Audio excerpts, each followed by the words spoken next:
Well, hello, class. Welcome back to reading again. We are starting here with Book 1 of the Odyssey.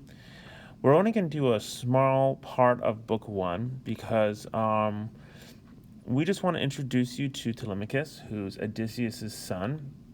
And then we're going to jump pretty much straight into Odysseus' story because we have a limited time frame this year. So that's what the purpose of this reading is.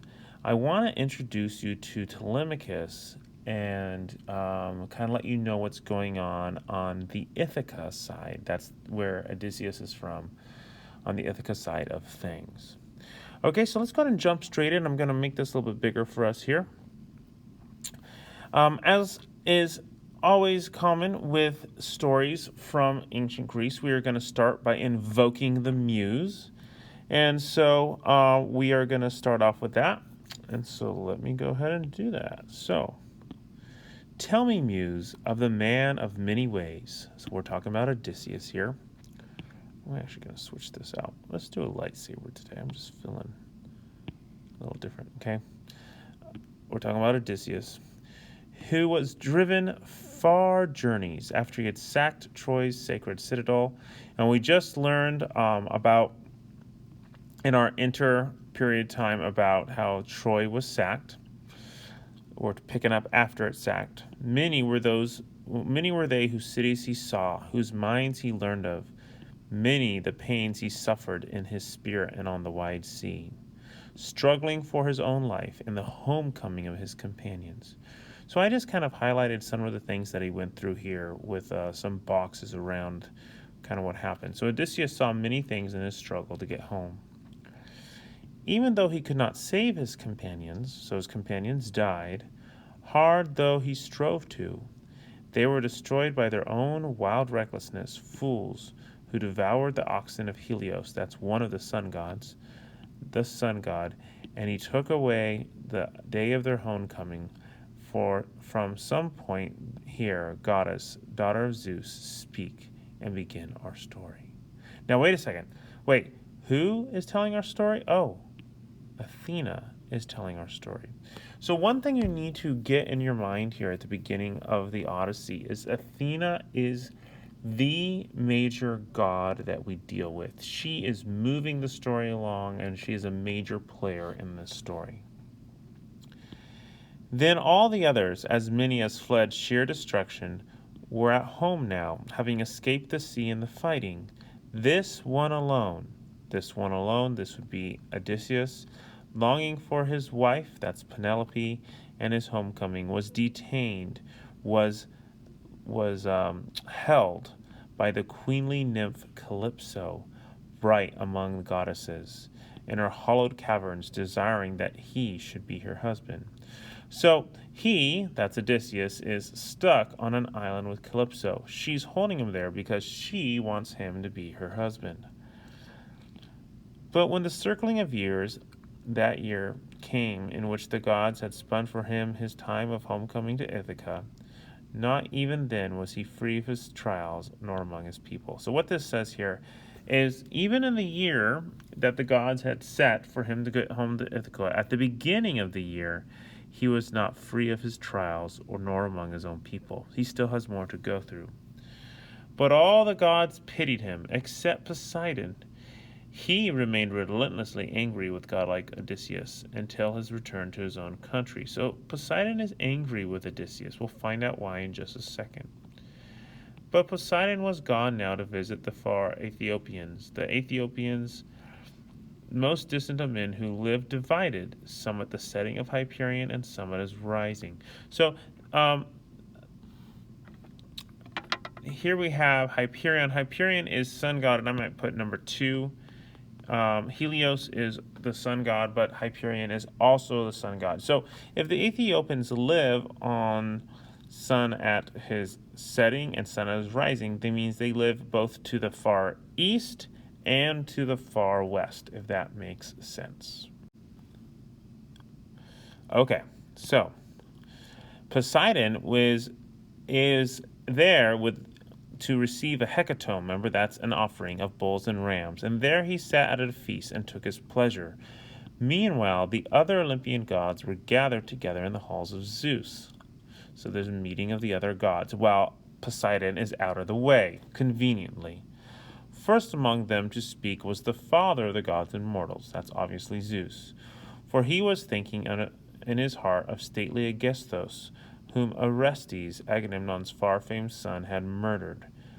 Okay, and we'll talk about a little bit more what happened here, but Aegisthus murdered Agamemnon, and so Orestes murdered Aegisthus. We'll talk about that in a second. Remembering him, he spoke now before the immortals. Oh, for shame! How the mortals put the blame upon us gods! For they say evils come from us, but it is they, rather, who by their own recklessness win sorrow beyond what is given. As now lately, beyond what was given, Aegisthus married the wife of Atreus' son. So Aegisthus married Agamemnon's wife. What? And then murdered him on his homecoming. Now, I've been hinting at this in my class all last semester, saying Agamemnon's getting what's coming to him when he gets home. And this is what happened there. He's murdered by a man who marries his wife.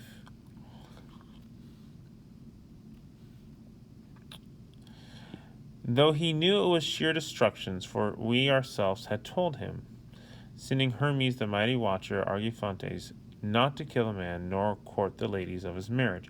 So the gods had told Aegisthus not to marry Atreus' wife, or kill Atreus. For vengeance would come to him on him from Orestes, son of Atreides, whenever he came of age and longed for his own country. So Hermes told him, but for all his kind intention, he could not persuade the mind of Aegisthus, and now he has paid for everything. So, Zeus is saying, we warned him, right? But he did not listen. So Orestes killed Aegisthus, who killed his father Agamemnon. That's something important to remember as we move forward. All right. Then, in turn, the goddess great Athena answered him, that'd be Zeus, son of Cronos, our father, O lordliest of the mighty. Aegisthus indeed has been struck down in a death well merited. That means something he really deserved. Let any other man who does thus perish as he did. But the heart in me is torn for the sake of wise Odysseus, unhappy man who still, far from his friends, is suffering griefs on the sea-washed island, the navel of all the waters, a wooded island, and there a goddess, that be Calypso, has made her dwelling place. She is the daughter of malignant Atlas, who's a Titan, who has discovered all the depths of the sea, and he himself sustains the towering columns which bracket the earth and sky and hold them together. So if you didn't know anything about Atlas, you can Google him. He is the guy who holds up the earth, okay? And if you Google him, you'll see pictures of him literally holding the earth on his back. This is his daughter. So Calypso is Atlas's daughter. This is his daughter. She detains. She holds the grieving, unhappy man, and ever with soft and flattering words she works to charm him, to convince him to forget Ithaca, that's Odysseus' home. And yet Odysseus, straining to get sight of the very smoke uprising from his own country, longs to die. But you, Olympian, that's obviously Zeus, the heart in you is heedless of him. Did not Odysseus do you grace by the ships of the Argives, making sacrifice in wide Troy? Why, Zeus, are you so harsh with him? So she's like, hey, Dad, why are you so harsh with Zeus? Now remember, Athena and Zeus are very close. And so she obviously is on Odysseus' side as the story goes on.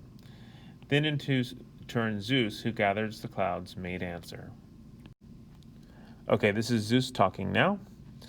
My child, what sort of word escaped your teeth's barrier? Remember how many times that was said in the Iliad? You know, it's the same phrase right here in the Odyssey.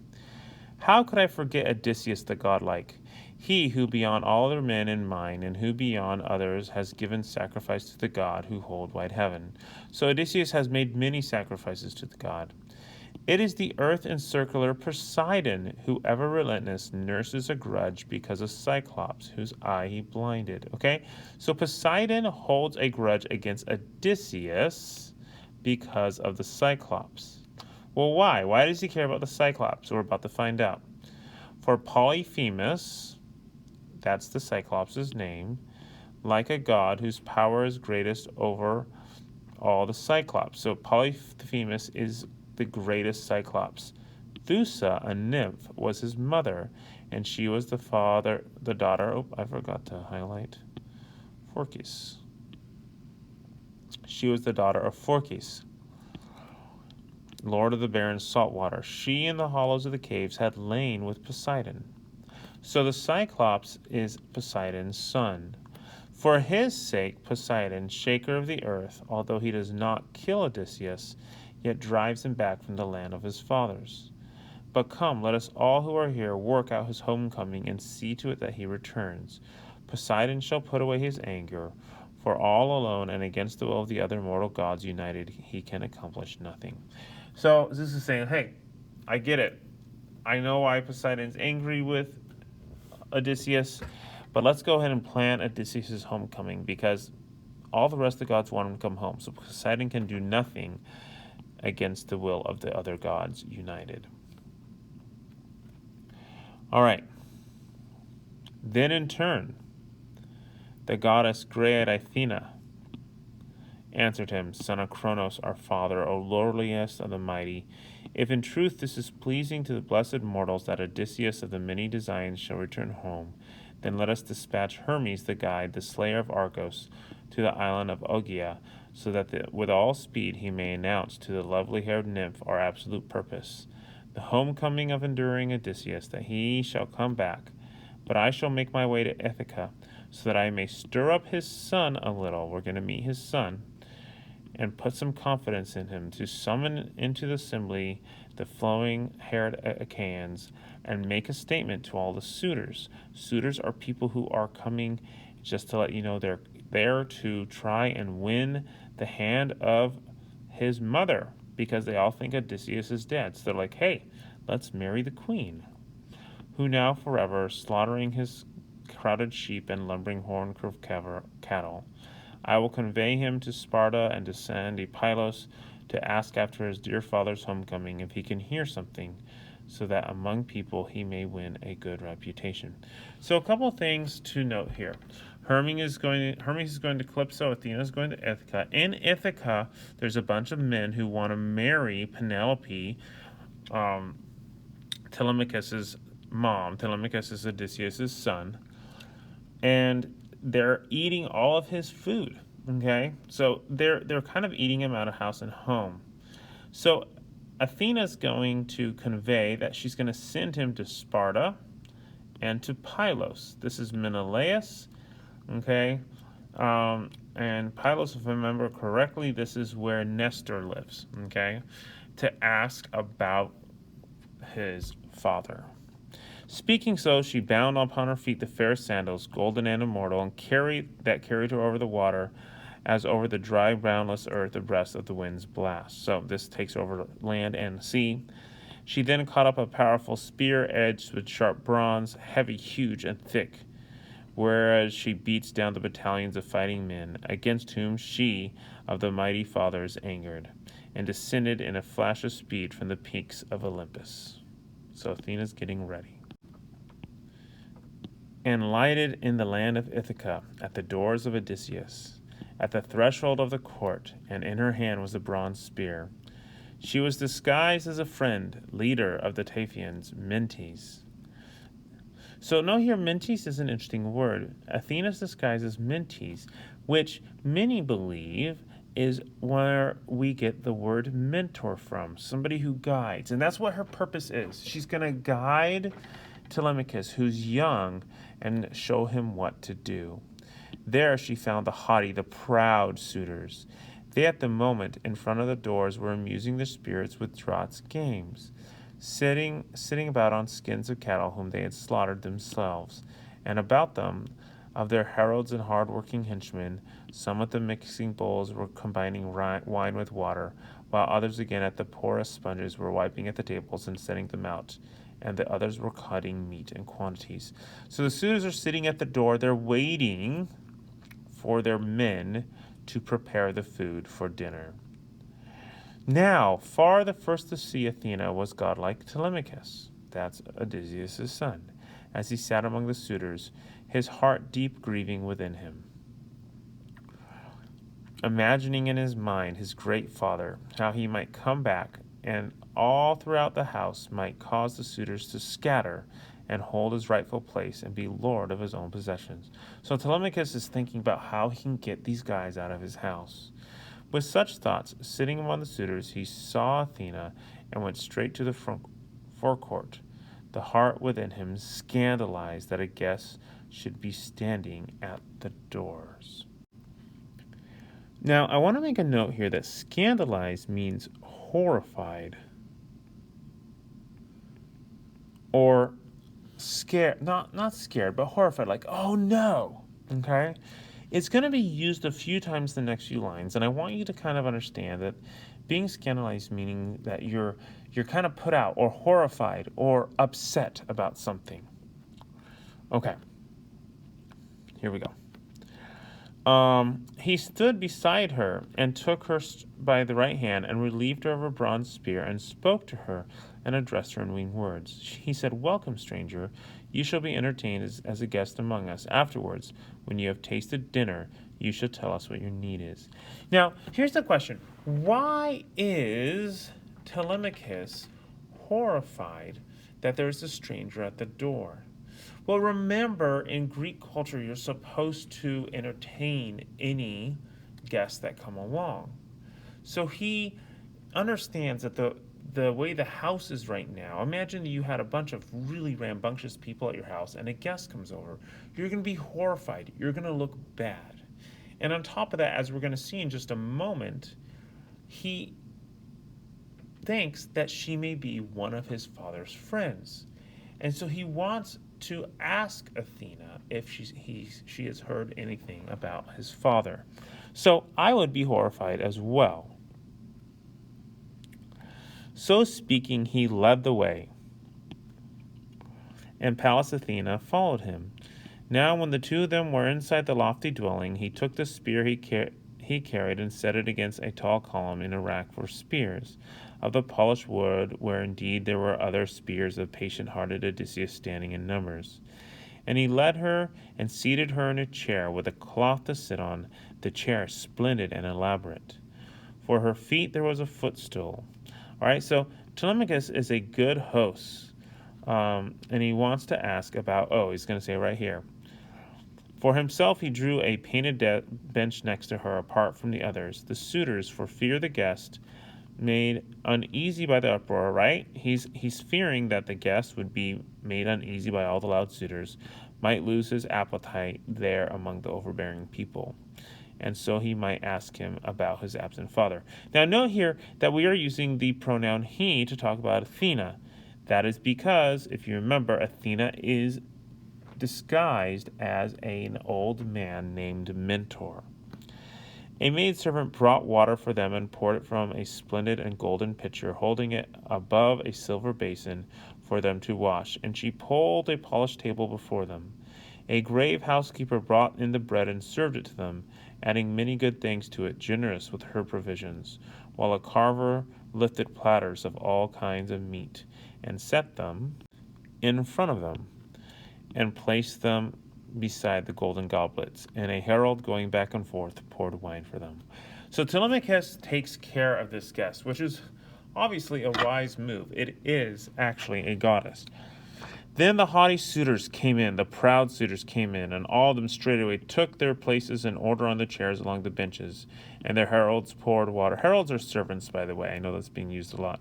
Poured water over their heads for them to wash with, and the serving maids brought them bread heaped up in the baskets, and the young men filled the mixing bowls with wine for their drinking.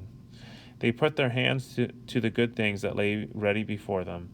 But when they had put away their desire for eating and drinking, the suitors found their attention and turned to other matters, the song and the dance. For these things come at the end of feasting. True. A herald put the beautifully wrought lyre in the hands of Phemios, who sang for the suitors, because they made him. Note that they make this guy sing for them. He played his lyre and struck up a fine song. Meanwhile, Telemachus talked to Athena with the gray eyes, leaning his head close to hers, so that none of the others might hear him. All right, so we're going to have a little conversation between Telemachus and Athena. Here's what he's saying. Dear stranger, do a little further up. Would you be scandalized, horrified at what I say to you? Remember, what scandalized means can be used a few times here. This is all they think of, the lyre and the singing. Easy for them, since without penalty they eat up the substance of a man, that's Odysseus, whose white bones lay out in the rain and fester somewhere on the mainland. So here, the idea is that Odysseus is dead. So it's easy for them to eat up the food of a dead man, or roll in the wash of the breakers. If they were ever to see him coming back to Ithaca, all the prayer of them all would be to be lighter on their feet instead of be richer men for the gold and the clothing. In others, they would pay more respect. As it is, he, that's once again O, has died by an evil fate. There's no comfort left for us, not even though someone among the mortals tells us he will come back. His day of homecoming has perished. He's dead. But come now, tell me and give me an accurate answer. What man are you, and whence? From where? Where is your city? Your parents? What kind of ship did you come here on? How did the sailors bring you to Ithaca? What men did they claim that they are? For I do not think that you could have traveled on foot to this country. And tell me this also, tell me truly, so that I may know it. Are you here for the first time, or are you a friend of my father's from abroad? Remember, he thinks that it might be one of Odysseus' friends, since many other men used to come and visit our house in the days when he used to go about among people. Then in turn the goddess great Athena answered him. See, I will accurately answer what you ask me. I announce myself as Mentis, son of Anchialus the Wise, and my lordship is over o'er-loving Taphians. Now I have come in, as you see, with my ship and my companions, sailing over the wine-blue water to men of alien language, to Times after bronze, and my cargo is gleaming iron. Okay, so she's traveled through many places and has cargo. And my ship stands nearby at the country away from the city, at the harbor Raytheon underneath wooded Neon. So, her ship is far away, so, Telemachus can't check on it, probably. Your father and I claim to be guest friends by hereditary from far back, as you would know if you went to the aged hero Laertes. Laertes is Odysseus' father, who they say no longer comes to the city now, but away by himself on his own land, leads a hard life with an old woman to look after him, who serves him his victuals, that's food, and drink, and at times when weariness has befallen his body from making his toilsome way on the high ground of his vineyard. So Laertes, Odysseus' dad, is by himself on a vineyard in the island. We'll meet him later on in the story. Now I have come. They told me that he was here in this country, your father, I mean. But no, the gods are impeding, they're stopping his passage. For no death on land has befallen the great Odysseus. Oh, I forgot to circle Odysseus. So Odysseus is not dead, but somewhere alive in the wide sea. He is held captive on a sea-washed island, and savage men have him in their keeping. Rough men who somehow keep him back. Now, is this true? It's not men, it's a woman, but she's being partially truthful and partially not right here.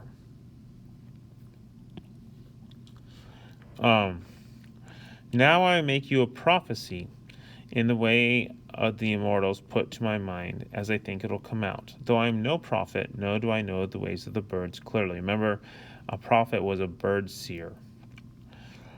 He will not long be absent from the beloved lands of his fathers, even if the bonds that hold him are iron, but he will be thinking of a way to come back, since he is a man of many resources. But now tell me this and give me an accurate answer. Are you, big as you are, the very child of Odysseus? Indeed, you are strangely like about the head, the fine eyes, as I remember. We used to meet so often together before he went away to Troy, where others beside him and the greatest of the Argives went to their hollow vessels. Since that time, I've not seen Odysseus, nor has he seen me. So she counters back. She's like, hey, are you Odysseus' son? Now she knows, but once again, she is acting like Mentor, who would be a man who's not seen Odysseus in a while. Then the thoughtful Telemachus said to her in answer, see, I will accurately answer all that you ask me. My mother says I am his, so mom says that I'm his son. I, for my part, do not know. I love this line. Nobody really knows his own father. That's an interesting line. But how I wish I could have been rather some son to some fortunate man, whom old age overtook among his possessions. In other words, I wish I was a man, the son of a man who was still around. But of a mortal man, that man has proved, but of mortal men, that man, that's Odysseus, has proved the most ill-fated. My bad, I'm sorry. I am hopping on. I was in the middle of doing annotations and I totally lost track of time. No, you're fine. Oh, they'll hear the thing, but that's not a big deal. I paused it. Okay, give me 2 minutes and I'll be on. Thanks, bye.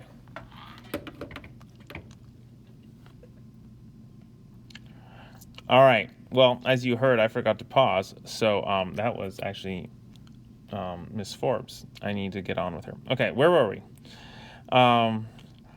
All these are after my mother marriage and wear my house out, and she does not refuse the hateful marriage, nor is she able to make an end of the matter, and these eating up my substance waste it away, and soon they will break me myself to pieces.